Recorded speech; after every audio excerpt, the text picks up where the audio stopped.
ನಮಸ್ಕಾರ. ಉತ್ತರ ಕರ್ನಾಟಕ ನ್ಯೂಸ್ನ ಡಿಜಿಟಲ್ಗೆ ಸ್ವಾಗತ. ನಾನು ಹನುಮಂತೇಶ್. ಮಕ್ಕಳನ್ನು ತೀಡಬೇಕಾದ ಶಿಕ್ಷಕರೇ ಇಷ್ಟು ಕ್ರೂರಿಗಳಾದರೆ ಹೇಗೆ? ಎಲ್ಲ ವಿದ್ಯಾರ್ಥಿಗಳು ಒಂದೇ ರೀತಿ ಇರುವುದಿಲ್ಲ, ಹಾಗೆ ಬರವಣಿಗೆ ಕೂಡ ಭಿನ್ನವಾಗಿರುತ್ತದೆ. ಅವರನ್ನು ತಿದ್ದುವುದಕ್ಕಾಗಿಯೇ ಶಿಕ್ಷಕರು ಇರೋದು. ಆದರೆ ಹ್ಯಾಂಡ್ ರೈಟಿಂಗ್ ಚೆನ್ನಾಗಿಲ್ಲ ಅಂತ ವಿದ್ಯಾರ್ಥಿ ಕೈ ಸುಟ್ಟಿರುವಂಥ ಹೃದಯ ವಿದ್ರಾವಕ ಘಟನೆ ಮುಂಬೈನಲ್ಲಿ ಬೆಳಕಿಗೆ ಬಂದಿದೆ. ಮುಂಬೈನ ಮಲ್ಲಾಡೆ ಪ್ರದೇಶದ ಖಾಸಗಿ ಟ್ಯೂಷನ್ ಶಿಕ್ಷಕಿ ವಿದ್ಯಾರ್ಥಿಗಳ ಮೇಲೆ ದೌರ್ಜನ್ಯವನ್ನು ಬೆಸಗಿದ್ದಾರೆ. 8 ವರ್ಷದ ಬಾಲಕನ ಕೈಯನ್ನು ಸುಟ್ಟು ಹಾಕಿರುವ ಆರೋಪದ ಮೇಲೆ ಶಿಕ್ಷಕಿಯನ್ನು ಬಂಧಿಸಲಾಗಿದೆ. ಆರೋಪಿಯನ್ನ ರಾಜಶ್ರೀ ರಾಥೋಡ್ ಅಂತ ಗುರುತಿಸಲಾಗಿದ್ದು, ಮೇಣದ ಬತ್ತಿಯಿಂದ ಬಾಲಕನ ಕೈ ಸುಟ್ಟಿದ್ದಾಳೆ. ಇದರಿಂದ ಅಂಗೈ ಸಂಪೂರ್ಣವಾಗಿ ಸುಟ್ಟಿ ಹೋಗಿದ್ದು, ಕೈ ತುಂಬ ಗುಳ್ಳೆಗಳು ಬಂದಿವೆ. ಪೊಲೀಸ್ ಮೂಲಗಳ ಪ್ರಕಾರ ಗೋರೆಗಾಂವ್ನ ಶಾಲೆಯಲ್ಲಿ 3ನೇ ತರಗತಿ ವಿದ್ಯಾರ್ಥಿಯಾಗಿದ್ದ ಬಾಲಕ ಮಲ್ನಾಡ್ನ JP ಡೆಕ್ಸ್ ತಟದಲ್ಲಿರುವಂಥ ಶಿಕ್ಷಕರ ಮನೆಗೆ ಟ್ಯೂಷನ್ಗೆಂದು ಹೋಗ್ತಾ ಇದ್ದ.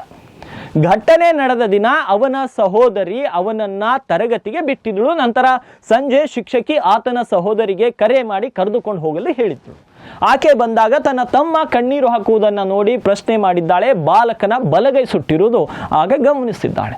ಶಿಕ್ಷಕಿಯನ್ನ ಪ್ರಶ್ನಿಸಿದಾಗ ರಾಜಶ್ರೀ ಏನೂ ಆಗಿಲ್ಲ ಎಂದಿದ್ದಾರೆ. ಮನೆಗೆ ಹಿಂದಿರುಗಿದ ನಂತರ ಬಾಲಕ ನಡೆದಿರುವ ವಿಚಾರವನ್ನು ಹೇಳಿಕೊಂಡಿದ್ದಾನೆ.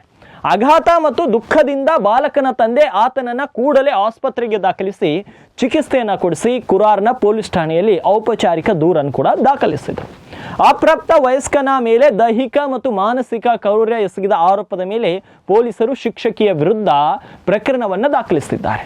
ಪ್ರಾಥಮಿಕ ವಿಚಾರಣೆಯ ನಂತರ ಆರೋಪಿಯನ್ನು ಬಂಧಿಸಲಾಗಿದೆ. ಮುಂಬೈನ ಪೊಲೀಸರು ಬಂಧನವನ್ನು ದೃಢಪಡಿಸಿದ್ದು ಹೆಚ್ಚಿನ ತನಿಖೆ ನಡೆಯುತ್ತಿದೆ ಅಂತ ಹೇಳಿದ್ದಾರೆ. ಈ ಪ್ರಕರಣವು ನಗರದಾದ್ಯಂತ ವ್ಯಾಪಕ ಆಕ್ರೋಶಕ್ಕೆ ಕಾರಣವಾಗಿದ್ದು, ಪೋಷಕರು ಮತ್ತು ಮಕ್ಕಳ ಹಕ್ಕುಗಳ ಕಾರ್ಯಕರ್ತರು ಕಠಿಣ ಕಾನೂನು ಕ್ರಮ ಕೈಗೊಳ್ಳಬೇಕು ಅಂತ ಒತ್ತಾಯಿಸಿದ್ದಾರೆ ಮತ್ತು ಖಾಸಗಿ ಬೋಧಕರು ಮತ್ತು ಬೋಧನಾ ಕೇಂದ್ರಗಳ ಉತ್ತಮ ನಿಯಂತ್ರಣಕ್ಕಾಗಿ ಒತ್ತಾಯವನ್ನು ಮಾಡಿದ್ದಾರೆ. ಆದರೆ ಮಕ್ಕಳು ತಪ್ಪು ಮಾಡಿದಾಗ ಶಿಕ್ಷಕರು ತಿಳಿ ಹೇಳಬೇಕು. ಆದರೆ ಈ ಒಂದು ಆಧುನಿಕ ಯುಗದಲ್ಲಿ ಮಕ್ಕಳು ತಪ್ಪು ಮಾಡಿದಾಗ ಎಲ್ಲೋ ಸಣ್ಣ ಪುಟ್ಟ ಹೊಡಿ ಬಡಿಯಿಂದ ತಿಳಿ ಹೇಳಬೇಕು. ಆದರೆ ಈ ಮಟ್ಟಿಗೆ ಕೈ ಸುಡುವುದು, ವಿದ್ಯಾರ್ಥಿಗಳಿಗೆ ಟಾರ್ಚರ್ ಮಾಡೋದು ನಿಜಕ್ಕೂ ಇದು ಅಚ್ಚರಿಯ ಘಟನೆ. ಈ ಒಂದು ಘಟನೆಯ ಕುರಿತು ನಿಮಗೇನು ಅನಿಸುತ್ತೆ ಕಮೆಂಟ್ ಬಾಕ್ಸ್ನಲ್ಲಿ ಕಮೆಂಟ್ ಮಾಡಿ ತಿಳಿಸಿ ಮತ್ತು ಈ ರೀತಿಯ ಲೇಟೆಸ್ಟ್ ಅಪ್ಡೇಟ್ಸ್ಗಳಿಗಾಗಿ ಚಾನಲ್ಗೆ ಸಬ್ಸ್ಕ್ರೈಬ್ ಮಾಡ್ಕೊಳ್ಳಿ.